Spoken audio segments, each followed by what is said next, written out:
শুভ সকাল। আজ ৯ পৌষ ১৪৩১, ইংরাজির ২৫শে ডিসেম্বর ২০২৪।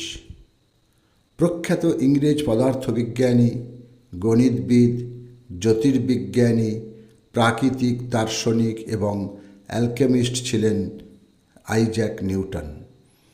১৬৮৭ তাঁর বিশ্বনন্দিত গ্রন্থ ফিলোসোফিয়া ন্যাচারালিস প্রিন্সিপিয়া ম্যাথামেটিকিয়া প্রকাশিত হয়, যাতে তিনি সর্বজনীন মহাকর্ষ ও গতির ৩টি সূত্র বিবৃত করেছিলেন।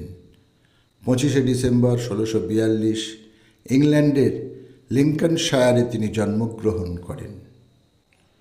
২৫শে ডিসেম্বর ১৭২১ ইংল্যান্ডের সাসেক্সে চিচেস্টারে জন্মগ্রহণ করেন ইংরেজ কবি উইলিয়াম কলিন্স। তিনি ছিলেন ১৮ শতকের মধ্য দশকের একজন গুরুত্বপূর্ণ কবি। তাঁর গীতিকবিতা আলেকজান্ডার পোপের প্রজন্মের আগাস্টাইন কবিতা থেকে রোম্যান্টিক যুগের কল্পনাপ্রসূত আদর্শের দিকে অগ্রগতি নির্দেশ করে। বাঙালি অভিনেত্রী করুণা বন্দ্যোপাধ্যায়ের আজ জন্মদিন। ২৫শে ডিসেম্বর ১৯১৯ তিনি ভারতের সাঁওতাল পরগনার মহেশপুরে জন্মগ্রহণ করেন। সত্যজিৎ রায় পরিচালিত পথের পাঁচালী ও অপরাজিত চলচ্চিত্রে সর্বজয়ার ভূমিকায় অভিনয় করে তিনি জগৎবিখ্যাত হন। আমার কবিতা যুদ্ধের ঘোষণা পরাজয়ের জন্য নয়, এটা পরাজিত সৈনিকের হতাশার ডঙ্কা নয়, কিন্তু যুদ্ধে যোদ্ধার জেতার ইচ্ছা, এটা হতাশার বিষণ্ণ কণ্ঠস্বর নয়, বিজয়ের উত্তেজক চিৎকার এটা। কথাগুলো বলেছেন কবি অটল বিহারী বাজপেয়ী, যিনি ছিলেন ভারতের প্রাক্তন ১০ম প্রধানমন্ত্রী। ২৫শে ডিসেম্বর ১৯২৪ গোয়ালিয়রে তিনি জন্মগ্রহণ করেন। ২৫শে ডিসেম্বর ১৯৪৮ কলকাতায় রাসবিহারী এভিনিউয়ের বাড়িতে শেষ নিঃশ্বাস ত্যাগ করেন কবি কুসুম কুমারী দাস।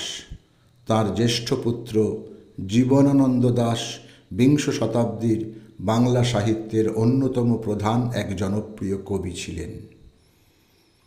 যুগ সমস্যা, তরুণের অভিযান, যৌবনের সাধনা, সাহিত্যের প্রগতি, বিবেকানন্দ দ্য সোশ্যালিস্ট ইত্যাদি গ্রন্থের রচয়িতা বিপ্লবী ভূপেন্দ্রনাথ দত্তের আজ মৃত্যুদিন। সময়টা ১৯৬১।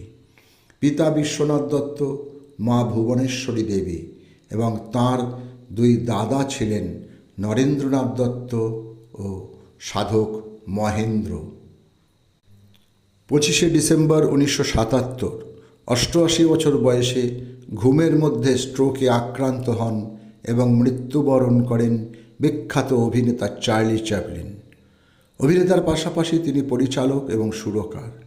চ্যাপলিন বড় পর্দার শ্রেষ্ঠতম মুখাভিনেতা ও কৌতুক অভিনেতাদের অন্যতম ছিলেন। ২৫শে ডিসেম্বর ২০১৮ কলকাতায় প্রয়াত হন কবি নীরেন্দ্রনাথ চক্রবর্তী। উলঙ্গ রাজা তাঁর অন্যতম কাব্যগ্রন্থ। এর জন্য ১৯৭৪ সাহিত্য একাডেমি পুরস্কার লাভ করেছিলেন তিনি। ২০০৭ সালে কলকাতা বিশ্ববিদ্যালয় তাঁকে ডিলিট এবং পশ্চিমবঙ্গ সরকার তাকে বঙ্গবিভূষণে সম্মানিত করে। সকলকেই আমার আনত প্রণাম।